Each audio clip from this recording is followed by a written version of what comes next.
Hello, my sweet. Mridhu Parikh here, your personal life organizer. And if the kitchen is the heart of your home, then you'll appreciate today's tip on fridge organization. Eating is one of my favorite things to do in the world. So I totally appreciate a tidy and organized fridge so I know exactly where to get my stuff. And how wonderful it is that everyone in my family knows where they can find things and where they can put them back.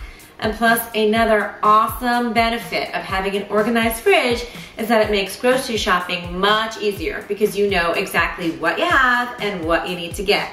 So let's get going. Step 1, get rid of expired or old items, especially that stuff that's hiding in the back. What about those condiments like that barbecue sauce from last summer or that block of cheese from the holidays? I think it's time to cut the cord, my friend. Step 2. Once you've gotten all the expired and old items out, start taking out everything else shelf by shelf, drawer by drawer, so you can all wipe it all down really well. You'll be amazed of how much nasty buildup is in there. And like any space, cleaning it out is the first step in a fresh start. Having a clean space and making it look and feel good will really keep you motivated to have it stay that way. Step 3. Assign different areas of your fridge for different types of food.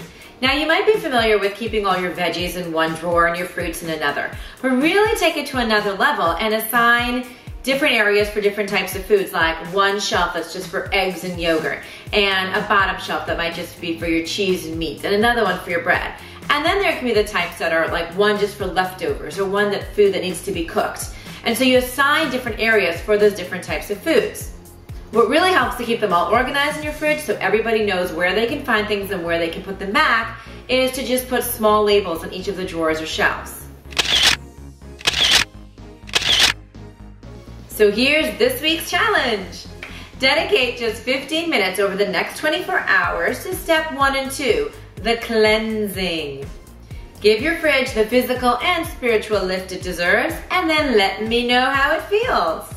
And if you have a mama, a sister, or a friend who you think would benefit from this video, please forward it to them too. And I will see you next week with another awesome tip on how to take control of your life.